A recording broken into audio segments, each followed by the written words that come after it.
Passport কাণ্ডে এবার তল্লাশি চালাচ্ছে ইডি। চাকদার পরারি গ্রামে ইডি হানা দিয়েছে একজন কাঠ মিস্ত্রির বাড়িতে। বিপ্লব সরকার তার নাম। ইডি তল্লাশি চালাচ্ছে কিভাবে, কোথা থেকে তার পাসপোর্ট তৈরি হয়েছে, এই সমস্ত নথি খতিয়ে দেখছেন ইডি আধিকারিকরা। আজিজ আমাদের প্রতিনিধি আমাদের সঙ্গে আছেন, আরো আপডেট দিচ্ছেন। আজিজ, কি খবর পাওয়া যাচ্ছে? একজন কাঠ মিস্ত্রির বাড়িতে ইডি তল্লাশি কেন চালাচ্ছে, কি সূত্রে?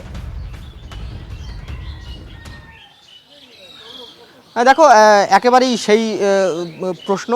একজন কাঠমিস্ত্রির বাড়িতেই এনফোর্সমেন্ট ডিরেক্টরেট এবং যেমনটা ইডি সূত্রে জানা যাচ্ছে যে ফেক যে পাসপোর্ট মামলা, অর্থাৎ ভুয়ো পাসপোর্ট মামলা, এই মামলায় বেশ কিছুদিন আগে, বেশ কয়েক মাস আগে আজাদ মল্লিক নামে একজন পাকিস্তানি নাগরিককে এনফোর্সমেন্ট ডিরেক্টরেট গ্রেফতার করেছিল এবং তারপর নদিয়ার গেদে, পাশাপাশি উত্তর চব্বিশ পরগনার বিস্তীর্ণ যে সীমান্তবর্তী এলাকা আছে সেখানে এনফোর্সমেন্ট ডিরেক্টরেট তারা তল্লাশি ও অভিযান চালায় এবং তারপর সম্প্রতি নদিয়া থেকে ইন্দুভূষণ হালদার নামে একজনকে গ্রেফতার করেছে এনফোর্সমেন্ট ডিরেক্টরেট এই মামলায়। এবং যে ইন্দুভূষণ আজাদ মল্লিকের ভারতীয় যে পাসপোর্ট, সেই পাসপোর্ট রিনিউ করতে সাহায্য করেছিল এবং সেই ইন্দুভূষণ হালদারের যোগসূত্র ধরেই কিন্তু আজকে এই যার বাড়িতে এই মুহূর্তে তল্লাশি চলছে, অর্থাৎ দুই ভাইয়ের বাড়িতে এই মুহূর্তে তল্লাশি চলছে, বিপুল সরকার এবং বিপ্লব সরকার।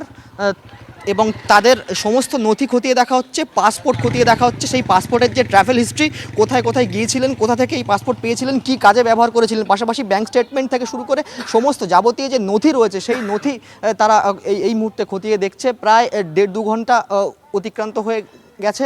তাদের যে মোবাইল ফোন রয়েছে সেই মোবাইল ফোনের সমস্ত হিস্ট্রিও চেক করা হচ্ছে।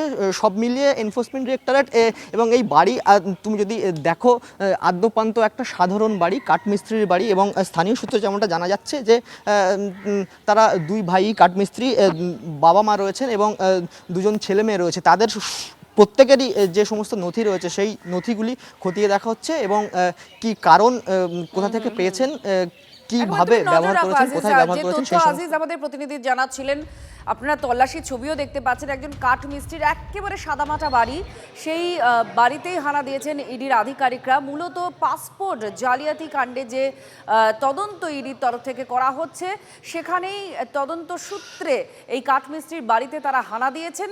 কোথা থেকে পাসপোর্ট তৈরি হয়েছে, এই পাসপোর্ট নিয়ে কোথায় কোথায় তিনি ট্রাভেল করেছেন, এই সমস্ত বিষয়গুলোই মূলত জানার চেষ্টা করছেন ইডি আধিকারিকরা।